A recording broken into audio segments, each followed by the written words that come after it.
Aneh kalau menurut saya untuk seorang bintang besar itu aneh. Iya. Kamu tahu nggak apa kebiasaan? Dia tuh kayak dia salah satunya tuh dia nggak suka berfoto bersama penggemar Pak, sama fans dia nggak suka foto. Jadi tapi Jokin malah bilang sama dia sama penggemarnya, aku mau ngobrol aja sama kamu, jangan foto gitu. Buat aku sih kayak dia bukan artis yang sombong sih Pak, artis yang down to earth menurut aku. Jadi keren. Kita bisa bilang salah satu ujian terberatnya di dalam karir dia itu adalah memainkan peran sebagai Joker.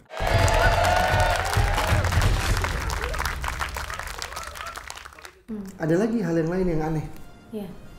Dia tidak begitu suka yang namanya penghargaan. Iya. Gitu. Jadi kalau dia dapat penghargaan itu dia biasa aja. Iya, karena dia berpikir itu kayak dia bilang manipulation or something.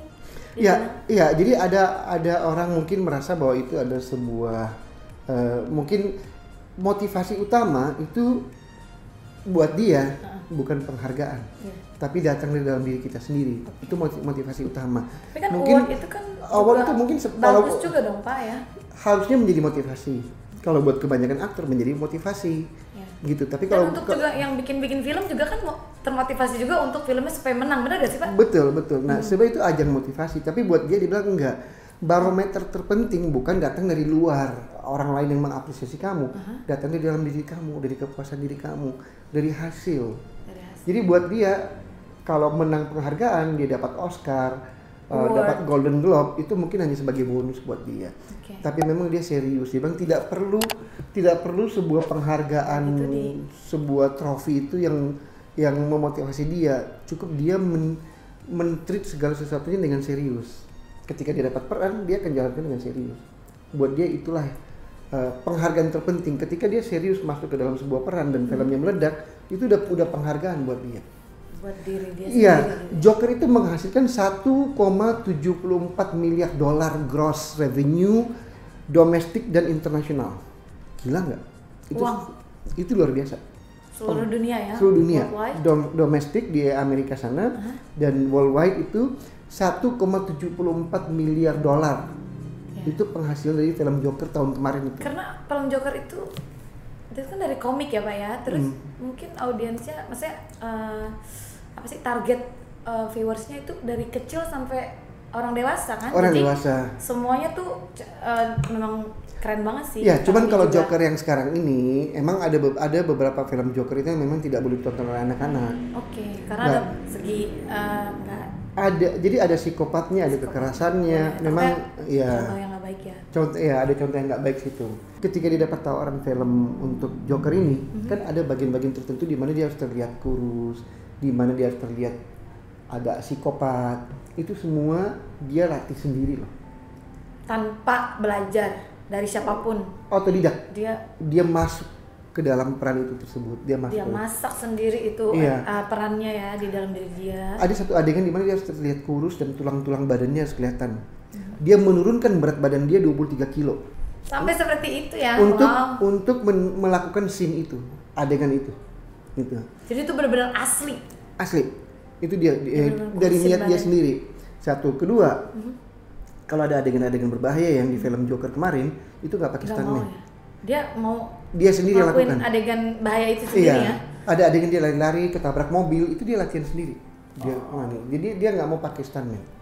Dia mau benar-benar itu it's me gitu ya. Iya, it's me gitu. Jadi itulah namanya orang yang memang mencintai seni, masuk ke dalam sebuah karakter, dan saya bisa katakan idealis sih.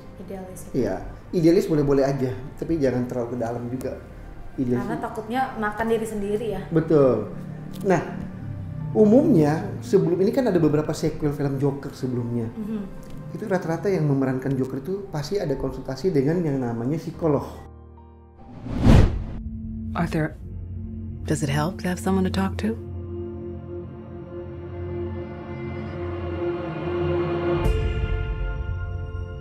She told me I had a purpose. To bring laughter and joy to the world.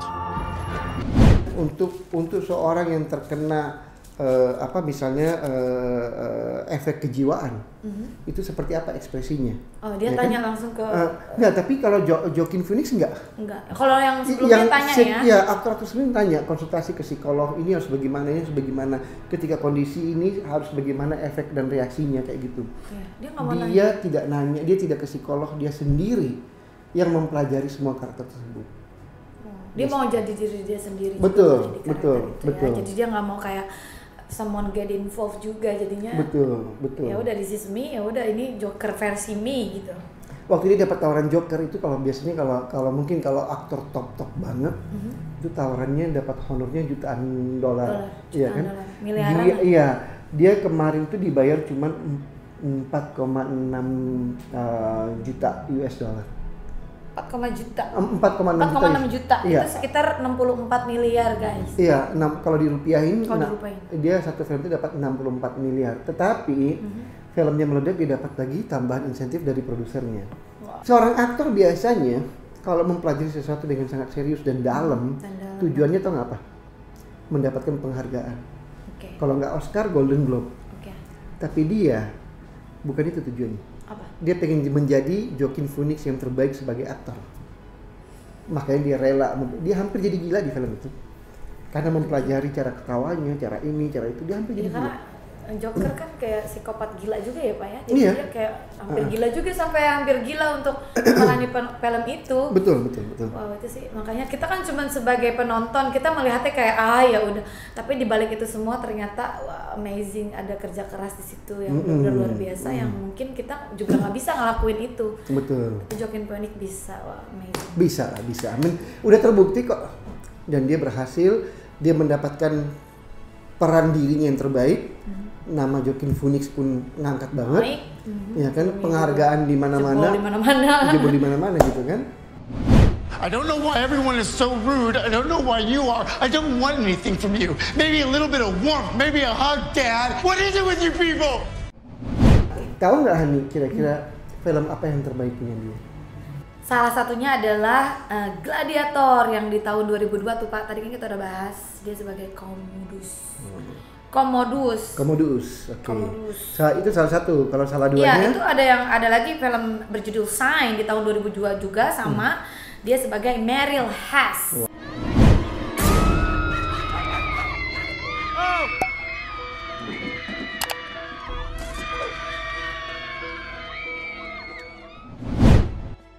Terus kan dia sempat vakum, terus dia juga main film lagi, Walk the Lines tahun 2005 sebagai Johnny Cash. Oke. One song that would let God know what you felt about your time here on earth. One song that would sum you up. That's the kind of song that truly saves people. Hello, I'm Johnny Cash. Terus film yang dia buat juga itu termasuk film terbaik dia juga sih Pak, yang judulnya I'm Still Here, itu disutradari oleh dia juga. Itu di tahun 2010 dia sebagai Joaquin Phoenix pastinya. Dia menjadi dirinya sendiri. That's you. Drops of water and you're on top of the mountain, a success.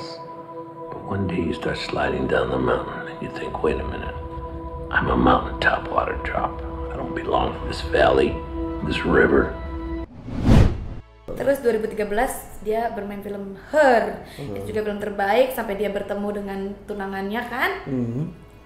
Dia sebagai Theodore. Theodore itu nama cowok ya. Iya. Good morning, Theodore. Morning. You have a meeting in 5 minutes. You want to try getting out of bed? You're too funny. Okay, good. I'm funny. I want to learn everything about everything. I love the way you look at the world. Terus 2013 sebagai Bruno Weiss di film terbaiknya juga yang berjudul The Immigrant. Betul. What about her? Liable to become public charge. She arrived with her sister who was quarantined for lung disease.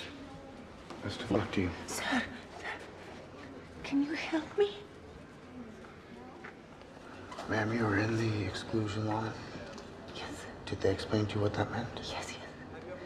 They're sending you back. No. Terakhir Tahun lalu 2019 Joker. Joker, itulah film terbaik dia. Iya, Joker itu disutradarai oleh Todd Phillips. Salah satu ya teman dia juga sih. Temen dia juga. Dia Todd Phillips itu sebagai produsernya juga, director juga. Jadi ya dapat penghargaan lah di situ. Kemudian kalau saya ngelihat ini seorang Joaquin Phoenix bukan aktor main-main, lebih mendunia setelah film Joker. Lebih mendunia ya setelah film Joker. Tapi dia 62 kali itu mendapatkan penghargaan. 62 kali penghargaan dan 171 kali nominasi di berbagai ajang awards internasional. Di antaranya Academy Awards Amerika ya, USA. Yaitu Gladiator dia nomini. Oscar nomini. Kemudian 2005 Walk the Line, Oscar nomini lagi. Orang kalau masuk nominasi Oscar aja itu luar biasa. Udah ibaratnya udah orang-orang terpilih ya, Pak. Puncaknya tahun lalu Oscar Joker winner. Pastinya dia the winner karena kerja keras, guys. Betul. Bukan main-main. Kerja keras itu penting. Kemudian Golden Globe Awards Amerika punya tahun 2001 itu Gladiator nomini lagi nggak menang. Tahun 2012 The Master nomini lagi nggak menang. Tahun 2019 Joker menang lagi di Golden Globe Awards.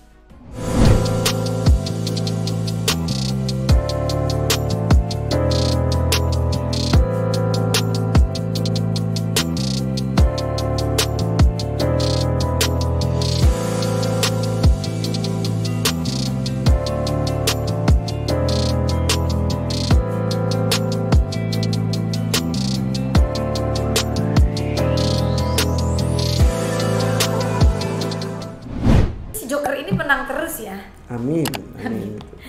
Dan selanjutnya ada American Film Awards. Itu tahun 2019, tahun lalu. Jadi Best Actor. Nomine Best Actor ya. Nomine Best Actor. Oke. Kemudian Cannes Film Festival 2017 yang pertama kali dia sama pacarnya bareng-bareng di Cannes Film Festival kan dia selama ini nggak pernah expose siapa pasangan dia. Inilah di Cannes Film Festival tahun 2017. Itu dia menang sebagai Best Actor winner dalam film You Were Never Really Here. Kamu sedang tidak pernah ada di sini. Gitu. You Were Never Really Here. Iya. Gitu. Aduh, keren banget sih si Joaquin ini. Nah itu tadi Han. Jadi kita bisa lihat ya. Bagaimana seorang aktor itu tidak memilih-milih angka. Iya. Nah biasanya aktor itu udah pasang tarif. Kalau dia udah dibayar $1 juta, tahun depannya minta 2 juta.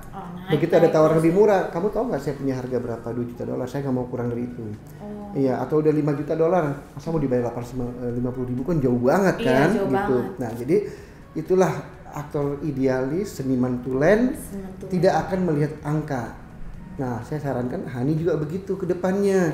Jangan memasang tarif itu sebuah hal yang nomor 2 lah, yang penting karya dulu. Karya dulu. Oke, kita udah di penghujung acara ini. Aku bikin kesimpulannya. Saya yakin penonton kita juga pengen tahu tentang kesimpulannya. Joaquin Phoenix mungkin yang tadinya hanya di kalangan Amerika yang tahu atau Eropa, dan sekarang dia udah mendunia setelah film Joker ini. Kita bisa melihat jatuh bangunnya Joaquin Phoenix ini, bagaimana susahnya dia, tapi bakatnya emang ada dari kecil.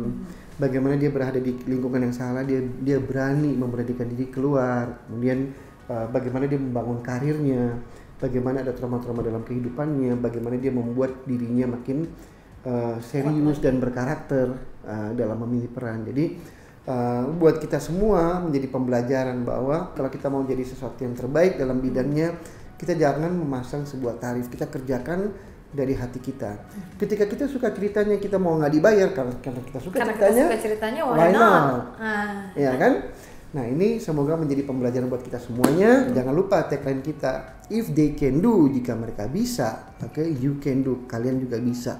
Sesulit apapun, semustahil apapun, kalian bisa lewatkan ke semua kesulitan dan menjadi orang sukses. Kerja keras. Ya, sampai kita ketemu lagi di program di Success Story berikutnya. Jangan lupa like, comment, share, and subscribe. Bye bye.